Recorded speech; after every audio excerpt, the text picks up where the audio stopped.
안녕하세요. 오늘의 테슬라 뉴스입니다. 자, 오늘 테슬라는 230.17을 기록했고요. 오늘 하루 무려 4.9%의 상승이 있었습니다. 자, 한 주 동안의 변동성을 보면 11.87%의 상승을 보여주고 있고, 한 달 동안의 상승은 14.72%의 변동성을, 그리고 2024년 1월 1일부터 현재까지는 7.37%의 하락을 보여주고 있습니다. 자, 이제 테슬라가 7%만 더 상승하게 된다면 올해 드디어 수익을 내는 상황으로 변하게 되는데요. 이 10월 10일 로보택시의 발표가 다가올수록 주가가 계속 달라지고 있기 때문에 과연 올해 상승으로 반전시킬 수 있을지 한번 기대해 봐야 될 것 같습니다. 자, investing.com에서는 오늘의 주식시장을 평가하면서 S&P 500의 지수가 고용 보고서를 앞두고 경제를 우려하면서 하락을 맞이했다고 정의하고 있습니다. 자, 실제로 오늘 장을 보게 된다면 S&P와 다우존스 모두 하락한 것을 볼 수 있는데요. 오늘 발표된 실업수당을 청구한 미국인을 보게 된다면 22만 7천 명으로 발표가 되었고, 이것은 이전에 신청했던 23만 2천 명보다 5천 명 감소한 수치이기 때문에 경제에 대한 우려를 좀 불식시킬 것이라고 생각했었습니다. 자, 왜냐하면 전문가가 예상했던 실업수당 신청 건수가 23만 명이었는데 그보다 낮은 신청 건수가 나오기 때문이고, 이 말은 고용이 좀 괜찮다는 뜻으로 해석할 수 있기 때문입니다. 자, 하지만 ADP에서 발표한 전국 고용 보고서가 문제가 되었는데요. 약 40만 개의 미국 비즈니스 고객의 급여 데이터를 기반으로 비농업 민간 고용의 월별 변화를 측정하는 발표에서 이 8월의 민간 고용은 겨우 9만 9천 명 정도밖에 증가하지 못했다라는 발표가 나오면서 7월에 11만 1,000명보다 낮은 수치를 발표하게 되었고, 이는 2021년 1월 이후 최저의 월간 증가 수치라고 합니다. 자, 이 자료가 하는 말을 한번 생각해 보면요. 이 미국이 경기 침체로 들어갔다는 것을 보여주고 있는 것이기 때문에 많은 사람들이 현재 걱정하게 만들고 있습니다. 자, 이 때문에 다우존스와 S&P가 동시에 하락했다라는 분석도 하고 있는데요. 이 정말로 경기가 침체된 것이라고 연준이 판단하게 된다면 아무래도 9월 18일에 있을 FOMC 미팅에서 25bp가 아닌 50bp가 나올 수도 있다라는 생각까지 하게 되고, 이 9월 18일 있을 연준의 금리 발표에서 25bp의 인하를 예상하고 있는 것은 약 60% 정도가, 또 50bp의 인하를 예상하는 것은 40% 정도가 예상하고 있기 때문에 25bp를 예상하는 사람들이 훨씬 더 많은 상황이지만 어떤 결정이 나올지는 끝까지 지켜봐야 될 것 같습니다. 자, 어제 테슬라 AI 계정에서는 한 가지 글을 올리면서 큰 화제가 되고 있는데요. 이제부터 무슨 일인지 장문의 글을 한번 천천히 살펴보겠습니다. 자, 테슬라의 AI팀은 자율주행 FSD 기능과 관련된 로드맵을 발표하게 되었는데, 이 너무나도 많은 사람들이 로드맵을 알고 싶다고 했기 때문에 테슬라에서 발표하게 되었다라고 말하며 주요 내용을 발표하게 되었습니다. 자, 우선 2024년 9월에는 테슬라가 FSD 12.5.2를 출시할 계획이며, 앞으로 나오게 될 12.5.2는 주행 중에 운전자가 개입하는 간격을 3배 정도 적게 개선한 버전이라고 하기 때문에 많이 놀라게 될 것 같습니다. 자, 테슬라는 하드웨어 4.0의 최신 FSD를 먼저 출시하고 이후에 하드웨어 3.0에서 사용할 수 있도록 코드를 고쳐서 FSD 12.5.2를 모든 테슬라 고객이 사용할 수 있게 하려고 하는데요. 테슬라에서는 12.5.2의 출시를 알렸고 공식적으로 또 배포가 시작되었습니다. 자, 12.5.2는 더 빠르고 자연스러운 차선 변경도 가능하다고 말하고, 이 선글라스를 써도 운전자의 상태를 모니터링하는 것이 심지어 가능하다고도 하며, 고속도로에서도 인공신경망을 활용해 엔드투엔드로 자율주행을 진행할 수 있고, 뿐만 아니라 사이버트럭 오너에게도 FSD를 가능하게 할 거라고 말하고 있습니다. 자, 현재는 하드웨어 4.0을 사용하고 있는 오너들만 사용이 가능한 상황이지만 시간이 좀 지나게 된다면 하드웨어 3.0 오너들에게도 순차적으로 가능해질 것 같고요. 테슬라는 FSD 버전 12.5.2 버전이 이전 버전에 비해서 운전자가 개입하는 간격을 3배나 개선시켰다라고 하니 얼마나 성능이 달라졌을지 기대하게 만들고 있습니다. 자, 그럼 이렇게 9월의 로드맵은 다 알아봤는데 다음 달인 10월에는 과연 어떤 계획이 있는지 알아보면요. 이 10월부터는 FSD가 주행 후 자동으로 주차를 하게 될 것이라고 말하며, 후진이 필요한 상황이라면 후진도 하게 될 수 있다 말합니다. 또한 FSD 버전 13을 10월에 출시할 예정인데 이 버전은 테슬라에서 이전 버전에 비해 6배 정도 운전자가 개입하는 간격이 줄어들었다라고 하고 버전 13쯤 된다면 이제는 거의 자율주행이 완성된 것은 아닐까 생각해 보게 됩니다.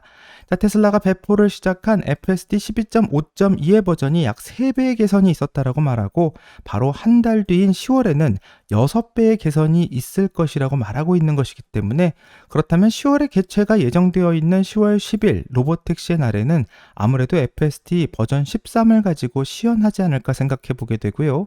테슬라는 로보택시를 위한 준비를 정말 하나씩 잘 마치고만 있는 것 같습니다. 자, 재미있는 것은 9월 테슬라가 가지고 있는 엔비디아의 H100 GPU 칩이 약 4만 개 이하라고 하고 2분기 어닝에서 현재 상태를 알려준 것인데요. 10월이 되어도 약 4만 개에서 크게 변화는 없어 보이지만 이 성능은 6배 정도 향상될 것이라고 전망하고 있습니다.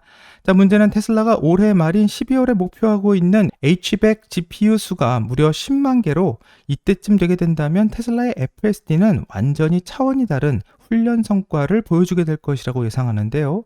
이 테슬라의 H100 칩이 늘어나는 수량과 테슬라의 성능 개선을 순차적으로 한번 비교해 본다면 대략적으로 12월 정도 되었을 때 약 15배 정도의 성능 개선이 된 FSD를 만날 수 있을 것으로 예상하게 됩니다. 자, 지금보다 운전을 15배 더 잘한다면 과연 어느 정도 잘하는 건지 상상하기도 힘든데요.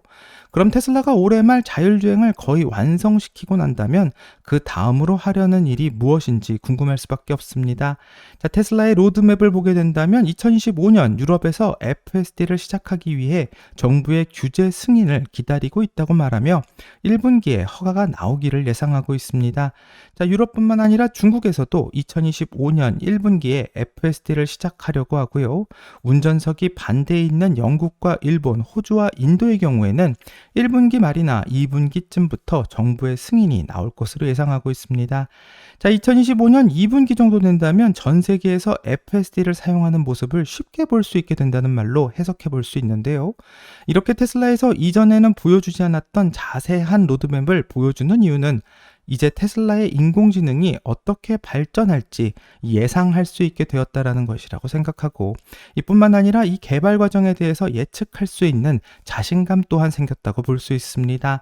자, 테슬라는 지금 하고 있는 방법이 맞다라는 것을 확인하게 되었고 그렇다면 난제로 불리고 있던 자율주행을 해결할 수 있는 정답을 이미 찾았다라는 말로 해석할 수 있는데요. 이제부터는 시간과 자본의 문제이지 방향은 확실하기 때문에 인공지능의 훈련센터가 늘어나면 늘어날수록 자율주행의 완성도 가까워질 것이라고 생각하고 우리가 생각하는 것보다 더 빠르게 자율주행의 완성을 볼 수 있을 것이라 예상합니다. 자, 어쩌면 테슬라의 이런 로드맵 발표가 테슬라의 주가를 크게 상승시켰을지도 모르는 일이고요. 많은 사람들이 10월 10일을 더 기대하게 만들면서 주가도 같이 상승하고 있는 모습입니다. 자, 이제부터 중요한 건 2025년 1분기부터 시작되는 중국의 FSD 허가라고 볼 수 있는데 중국의 많은 사람들이 테슬라의 전기차를 사고 또 자율주행을 사용하기 위해서 월 구독을 신청하게 된다면 이것은 실제로 엄청난 수의 사람들이 테슬라에게 매월 돈을 지불하면서 테슬라는 매달 수익을 창출하게 되는 것인데요. 이는 마치 넷플릭스처럼 매달 돈이 들어오는 것이기 때문에 이때부터는 구독이 더 중요해지는 시점으로 변화하게 되고 테슬라는 전기차를 팔면서 한번 수입을 올리고 끝나는 것이 아닌 FSD의 구독료를 매달 받게 되면서 큰 매출이 증가할 수도 있습니다. 자, 월가의 애널리스트들이 테슬라를 자동차 회사라고만 판단하고 있는 그 기준은 바로 테슬라에서 나오고 있는 대부분의 수입이 이 자동차 판매에서 나오고 있기 때문이고요. 테슬라의 사업을 전기차 판매 사업이라고 그 때문에 규정하고 있습니다. 자, 하지만 앞으로 월 구독료가 들어오게 된다면 이것은 새로운 수입이 생기는 것이고 일반적인 자동차 회사에서는 보지 못한 모습이기 때문에 이제 테슬라를 자동차 회사가 아닌 다른 회사로서 재평가해야 되는 시점이 점점 다가올 것이라고 생각합니다. 자, 그때부터 테슬라는 AI 기업으로서 정당한 평가를 월가로부터 받게 될 거라고 예상하고요. 만약 AI 기업이 기업에 가치를 부여받게 된다면 테슬라의 주식 역시 크게 상승할 수도 있습니다. 자, 2025년 중국에서 FSD로 인한 큰 수익이 생기는 시점과 또 로보택시를 통해서 수입이 생성되는 시점이 바로 그 테슬라의 재평가 시점이라고 예상하고 있는데요. 하지만 국내에서는 FSD 허가에 대한 소식이 아직 없는 상황이며 중국과 유럽에서 2025년 1분기부터 FSD를 허가하게 된다면 아마도 국내에서도 이에 대해서 진지하게 고려해 보게 될 것 같습니다. 자, 만약 허가를 해준다면 테슬라의 오너들은 FSD를 이용해서 출근하는 모습도 이제부터는 쉽게 볼 수 있을 거라고 생각하게 되는데요. 그래서 테슬라가 만들고 있는 인공지능의 변화는 너무나도 빠르게 변하고 있고 모든 것은 일론의 계획대로 진행되고 있는 것만 같습니다. 자, 하지만 이 재미있게도 타임지에서는 한 가지 특집 기사를 내었고요. 이 제목을 보면 타임지에서 선정한 인공지능에 영향을 준 100명의 위인이라고 말합니다.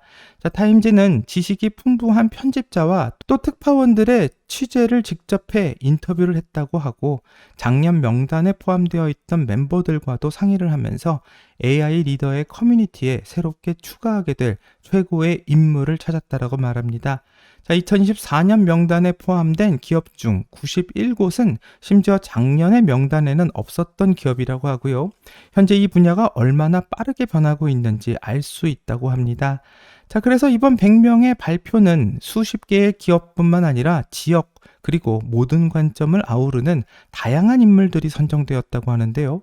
과연 어떤 인물이 선정되었는지 궁금해집니다. 자, 타임즈에서는 구글이 없는 현대의 생활은 상상하기 어렵다면서 구글의 CEO인 썬다 피차이를 백인의 인물 중 대표로 선정했고 20년 전부터 AI 연구에 투자하기 시작했으며 업계를 선도하는 구글의 과학자들은 이 분야를 현재의 상황으로 만든 많은 혁신을 가져왔다고 평가하고 있습니다.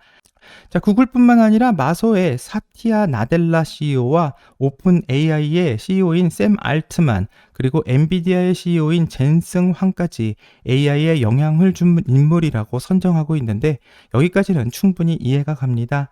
뿐만 아니라 오픈 AI를 이끌었던 일리아 슈츠케버와 테슬라의 자율주행을 맡았던 안드레 카파시도 백인에 선정되었는데요.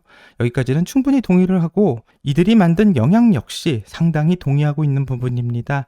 자, 하지만 가장 중요한 인물인 일론 머스크를 타임즈에서는 삭제하는 발표를 했고요.